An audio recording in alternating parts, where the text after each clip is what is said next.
What if I told you that having a valid passport, an approved ESTA, and a return ticket is no longer enough to enter the United States? Over the past few days, Europeans have been landing at US airports only to be stopped, questioned, and sent back home. No warning, no clear explanation, just a sudden refusal at immigration. Naturally, the intent exploded with one big question. Did the US just block Europeans from entering the country? There was panic, confusion, and a flood of viral videos. But the real story is far more complex and honestly a little unsettling. Because this isn't just about Europe, it's about how global travel is changing right in front of us. Let's talk about what actually happened. When those videos first surfaced, many people assumed the worst. Headlines suggested a sudden ban. Social media posts claimed America had quietly shut its doors. Some even compared it to pandemic era travel restrictions. But here's the truth. There's no official ban on Europeans, no new law, no announcement from the US government closing borders. Instead, what changed was enforcement. Most European travelers enter the US through the visa waiver program using ESTA. For years, ESTA approval felt like a green light. Once it was approved, people believed entry was guaranteed. But legally, that has never been the case. ESTA only allows you to board the flight. The final decision is always made by US border officers when you land. And that's where things have changed. Recently, US immigration officers have started enforcing entry rules far more strictly. Travelers are being questioned longer. Travel histories are being examined more deeply.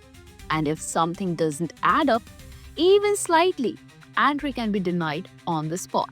So why now? One big reason is security. Border control today isn't just about passports anymore. It's about patterns, where you have traveled, how often you visit, how long you stay. All of this data is now visible in seconds. Trips that once looked normal are now being analyzed differently. If your travel history raises questions, officers won't hesitate to act. Another major factor is overstays. A growing number of visitors from visa-free countries have stayed longer than allowed or used tourist entry for things like remote work. Even if it seems harmless, working while entering as a tourist is still a violation. Instead of changing visa laws, the US has chosen a faster solution. Stop questionable entries at the airport itself. Politics also plays a role. Immigration is a sensitive topic in the US. Tightening border checks is one of the quickest ways to show control without passing new laws. It's quiet, effective, and doesn't require public debate. This is why it feels like Europeans were blocked. Imagine flying for hours, confident everything is fine, only to be told you can't enter. There's usually no long explanation, no argument, no appeal. You are simply escorted away and put on the next flight home. That shock is what created panic online. Most people affected share similar traits: frequent long stays in the US, short gaps between visits, vague travel plans, or answers that don't fully match their history. Even something as simple as saying, "I'll see how long I stay," can raise red flags. To border officers, tourism must look clear, temporary, and credible. And this isn't just about the United States. This is a part of a global shift. Travel today is less about rationality and more about data.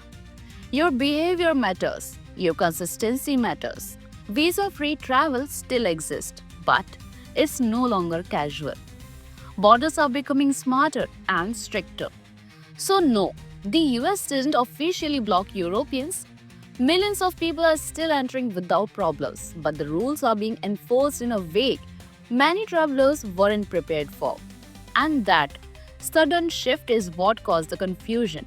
Now, I honestly think this change was inevitable. With global travel at record levels and border systems becoming more advanced, governments are choosing control over convenience. From a security perspective, it makes sense. Every country has the right to decide who enters. But the lack of transparency is a real issue. When people follow the rules and still get denied without clear answers, it damages trust. International travel already requires time, money, and planning. Clear expectations should be part of that process. If this is the future of global travel, then travelers deserve clearer communication because stricter borders may be unavoidable, but confusion shouldn't be. And this might just be the beginning.